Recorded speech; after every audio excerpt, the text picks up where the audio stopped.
Om Swastiastu.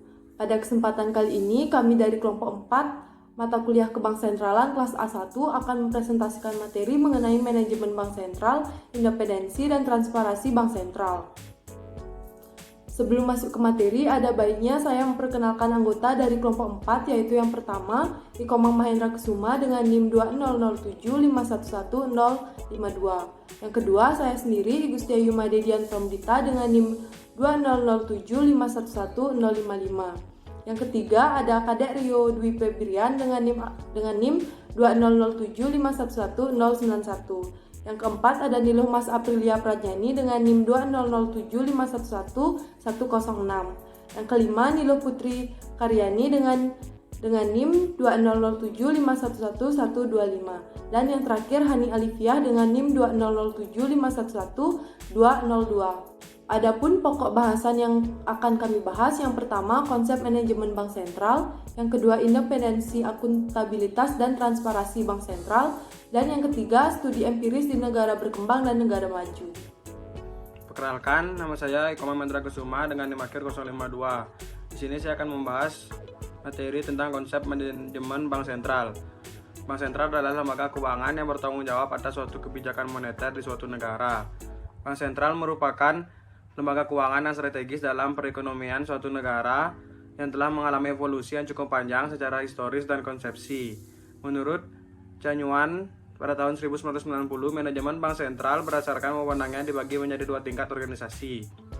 Pada tingkat pertama, terdapat kewenangan tertinggi yang terdiri atas badan pembuat kebijakan, badan pelaksana kebijakan, dan badan pengawas tingkat organisasi. Dan yang kedua, yaitu unit-unit di bawah badan kewenangan tertinggi yang terdiri dari unit-unit pelaksana operasional yang umumnya berada di bawah badan pelaksana kebijakan. Baik, materi selanjutnya mengenai struktur Bank Sentral. Yang pertama, badan pembuat kebijakan. Badan pembuat kebijakan ini berbentuk dewan di beberapa bank sentral. Disebut juga dengan Dewan Gubernur, Dewan Pemutus Kebijakan, ataupun Dewan Umum.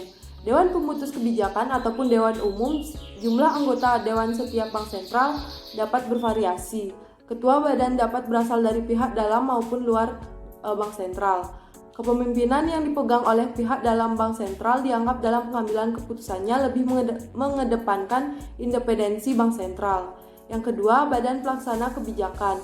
Badan pelaksana kebijakan merupakan badan yang berwenang untuk melaksanakan kebijakan yang telah ditetapkan oleh pembuat kebijakan, dan pelaksana kebijakan juga bertugas untuk melakukan kegiatan administratif dan bertugas sebagai wakil resmi anggota organisasi bank sentral, sebagai badan hukum yang dapat berhubungan dengan pihak luar bank sentral.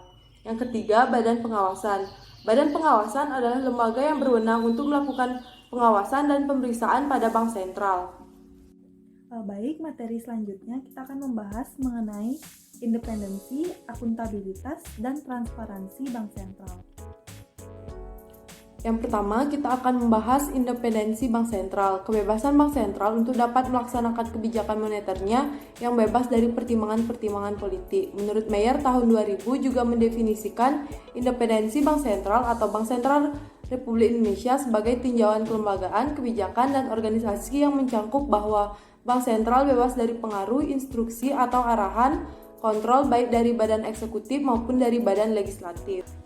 Secara umum, para ahli mengkategorikan independensi Bank Sentral menjadi beberapa aspek yang hampir sama.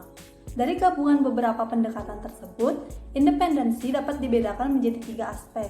Yang pertama, goal independence, instrument independence, dan personal independence. Kita akan membahas yang pertama, yaitu goal independence. Berarti, pemerintah tidak memberikan pengaruh langsung dalam penetapan tujuan-tujuan kebijakan moneter. Seperti contohnya pada Amerika Serikat. Undang-undangnya hanya menyebutkan tujuan-tujuan yang harus dicapai Fed Rate, yang mana memiliki kebebasan untuk menentukan prioritas sesuai keadaan. Selanjutnya yaitu instrumen independence. Berarti Bank Sentral memiliki wewenang untuk menetapkan sendiri target-target operasionalnya tanpa pengaruh dari pemerintah. Instrumen independence ini meliputi pengendalian suku bunga jangka pendek, dan nilai tukar, serta larangan pemberian kredit kepada pemerintah. Dan yang terakhir yaitu personal independence.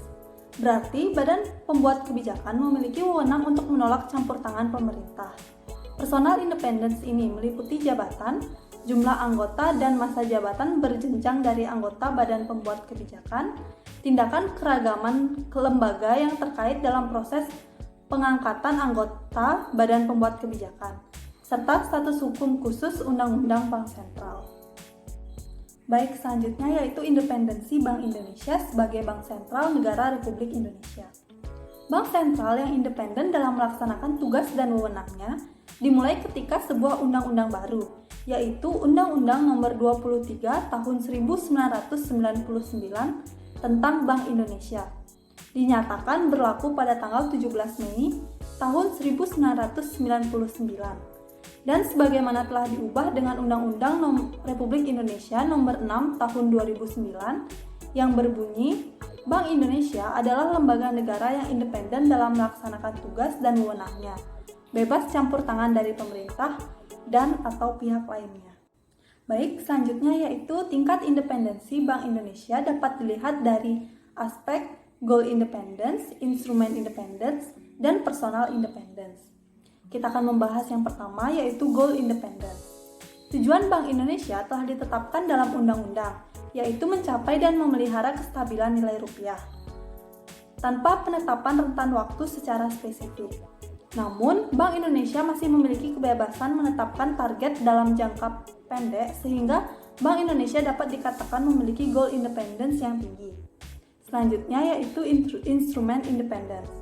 Bank Indonesia, sesuai dengan undang-undang, memiliki wewenang untuk menetapkan sendiri target-target operasionalnya tanpa pengaruh dari pemerintah dalam menjalankan kebijakan moneternya. Bank Indonesia memiliki wewenang penuh dalam pemerintah. Dalam hal nilai tukar, sebagaimana negara-negara lain yang menetapkan sistem nilai tukar mengambang, pada dasarnya Bank Indonesia tidak diarahkan untuk mencapai target nilai tukar tertentu. Dan yang terakhir yaitu personal independence. Sesuai dengan undang-undang, pihak luar tidak dibenarkan mencampuri pelaksanaan tugas Bank Indonesia atau Dewan Gubernur. Dan Bank Indonesia juga berkewajiban untuk menolak atau mengabaikan intervensi dalam bentuk apapun dari pihak manapun juga. Baik, mohon izin untuk melanjutkan presentasi mengenai transparansi dan akuntabilitas Bank Sentral. Transparansi dan akuntabilitas Bank Indonesia diatur secara jelas dalam Undang-Undang Nomor 23 Tahun 2004 tentang Bank Indonesia. Undang-undang tersebut secara tegas diatur oleh Dewan Gubernur dan Bank Indonesia yang dalam pelaksanaan tugas dan berwenang dinilai oleh DPR. Untuk itu, Bank Indonesia diwajibkan untuk menyampaikan laporan tahunan dan triwulan secara tertulis tentang pelaksanaan tugas dan wewenang kepada DPR dan pemerintah. Penyampaian laporan kepada DPR adalah dalam rangka akuntabilitas dan laporan kepada pemerintah adalah dalam rangka pemberian informasi. Laporan tahunan yang disampaikan Bank Indonesia pada awal tahun anggaran memuat pelaksanaan tugas dan wewenangnya pada tahun sebelumnya, serta memuat kebijakan dan langkah-langkah pelaksanaan tugas dan berwenang Bank Indonesia untuk tahun yang akan datang dengan perkembangan laju inflasi serta kondisi ekonomi dan keuangan. Laporan triwulan pelaksanaan tugas dan wewenang Bank Indonesia selama triwulan yang bersangkutan. Laporan tahunan dan laporan triwulan yang disampaikan oleh Bank Indonesia oleh DPR dan digunakan sebagai bahan penilai terhadap kinerja Dewan Gubernur dan Bank Indonesia sejalan dengan fungsi pengawasan yang diemban oleh DPR. Sebagai cerminan transparansi laporan tahunan dan laporan triwulan tersebut juga disampaikan kepada masyarakat secara terbuka melalui media massa. Setiap awal tahun anggaran, Bank Indonesia juga menyampaikan informasi kepada masyarakat mengenai evaluasi pelaksanaan kebijakan moneter pada tahun sebelumnya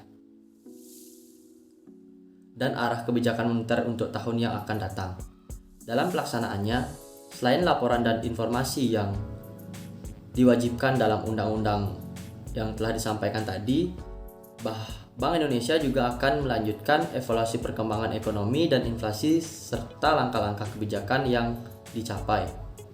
Berbagai penjelasan juga disampaikan oleh pejabat Bank Indonesia dalam siaran pers atau jumpa pers atau kuliah di lembaga pendidikan. Penyampaian informasi kepada masyarakat di samping sebagai cerminan sebagai transparansi juga bagi masyarakat mengarah kepada kebijakan Bank Indonesia yang dapat dipakai sebagai salah satu pertimbangan penting dalam perencanaan usaha para pelaku pasar. Di bidang keuangan, sesuai dengan Undang-Undang, Dewan Gubernur menetapkan anggaran tahunan Bank Indonesia yang meliputi anggaran untuk kegiatan operasional dan kegiatan anggaran atau untuk kebijakan moneter, sistem pembayaran, serta pengaturan dan pengawasan perbankan. Selanjutnya, diatur bahwa rencana kegiatan operasional untuk tahun mendatang dan evaluasi pelaksanaan anggaran tahun berjalan kepada DPR untuk mendapatkan persetujuan. Sementara itu, anggaran untuk kebijakan moneter, sistem pembayaran, serta pengaturan dan pengawasan terhadap hal khusus atau tertutup kepada DPR. Selain itu, Bank Indonesia juga wajib menyampaikan laporan keuangan tahunan kepada Badan Pemeriksa Keuangan atau BPK untuk melakukan pemeriksaan dan hasil pemeriksaan BPK tersebut yang akan disampaikan kepada DPR. Baik, sekian yang bisa saya presentasikan. Untuk materi selanjutnya akan disampaikan oleh rekan saya. Terima kasih. Bank Indonesia juga diwajibkan untuk mengumumkan laporan keuangan tahunan itu ke masyarakat luas melalui media massa. Untuk membantu DPR dalam melaksanakan fungsi pengawasan di bidang anggaran terhadap Bank Indonesia, dibentuk Badan Pengawasan Bank Indonesia yang bertugas membantu DPR. Yang pertama telah atas laporan keuangan tahunan Bank Indonesia. Yang kedua telah atas anggaran operasional dan investasi Bank Indonesia. Dan yang ketiga telah atas prosedur pengambilan keputusan operasional di luar kebijakan moneter dan pengelolaan aset Bank Indonesia. Badan Pengawasan Bank Indonesia dalam menjalankan tidak melakukan tindakan terhadap kinerja Dewan Gubernur dan tidak ikut mengambil keputusan serta ikut menentukan kebijakan di bidang sistem pembayaran, pengaturan, dan pengawasan bank serta bidang-bidang yang merupakan penetapan dan pelaksanaan kebijakan moneter Bank Indonesia. Dalam rangka meningkatkan transparansi, Bank Indonesia secara berkala menerbitkan berbagai laporan dan publikasi seperti laporan mingguan, statistik ekonomi keuangan Indonesia bulanan, tinjauan kebijakan moneter bulan, perkembangan ekonomi dan moneter triwulan, laporan triwulan perkembangan kebijakan moneter, dan laporan tahunan. Selain itu, sesuai dengan perkembangan teknologi informasi, Bank Indonesia juga memiliki situs internet atau homepage yang berisikan informasi terkini mengenai data ekonomi moneter dan organisasi serta kerja Bank Indonesia.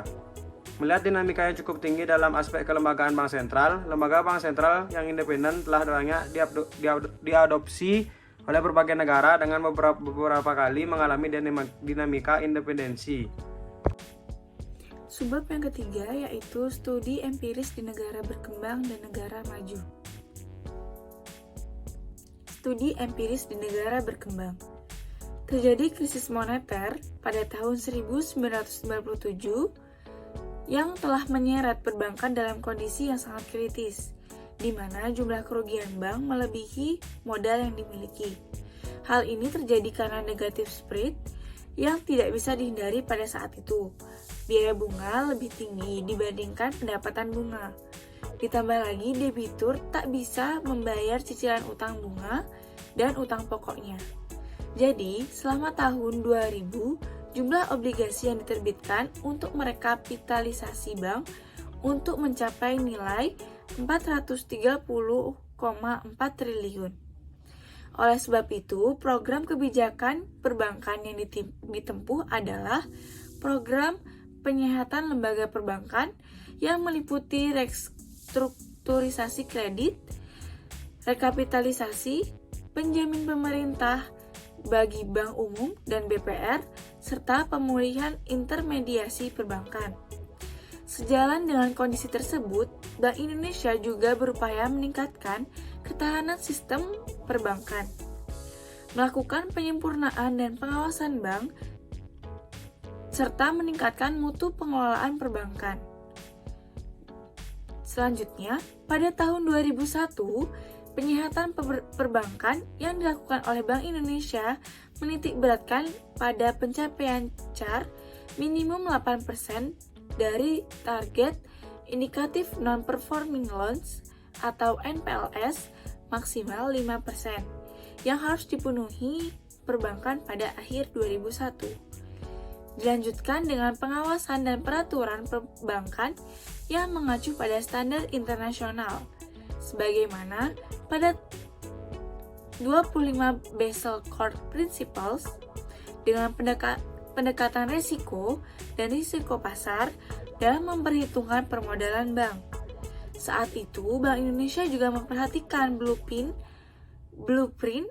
arsitektur perbankan Indonesia atau API yang dapat menjamin stabilitas sistem keuangan dan dapat menciptakan sistem perbankan yang ada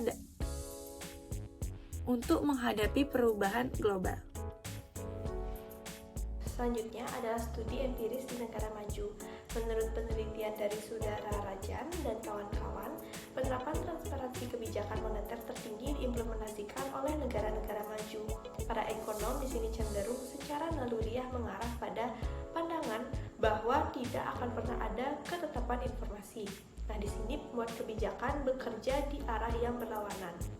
Di samping itu, kerahasiaan adalah karakteristik bank sentral yang meresap baik dari operasi internal baik maupun itu dari komunikasi eksternal.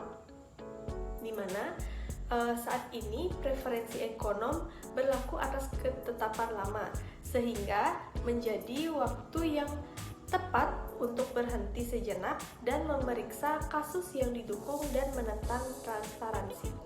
Kasus yang bertumpu pada 3 fitur pensinyalan kebijakan moneter yang efektif antara lain adalah yang pertama, kebijakan moneter, di mana kebijakan moneter sebagian besar bertindak melalui variabel yang didorong oleh ekspektasi pasar.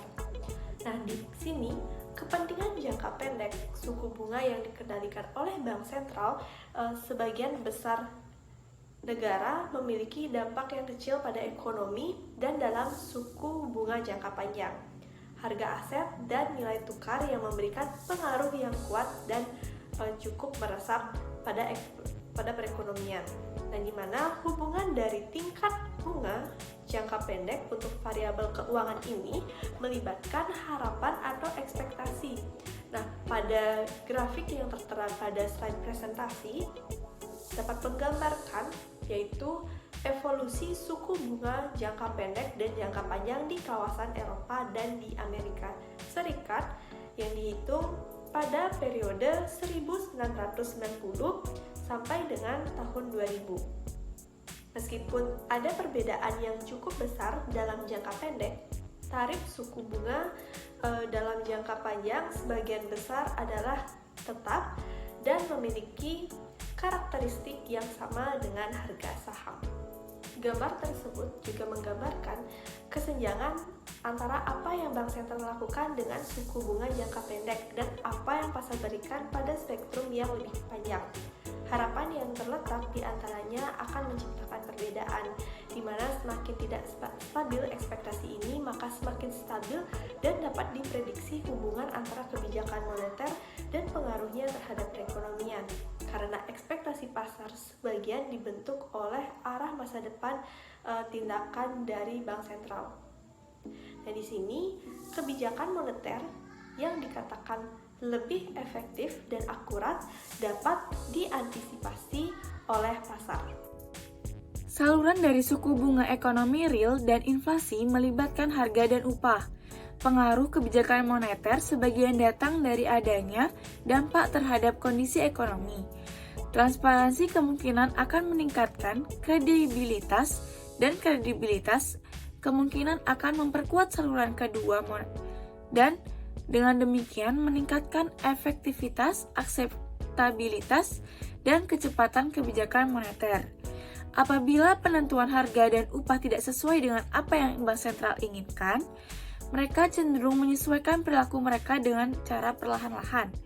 Full effect ini dari kebijakan moneter hanya akan terjadi setelah publik yakin dengan ketetapan bank sentral.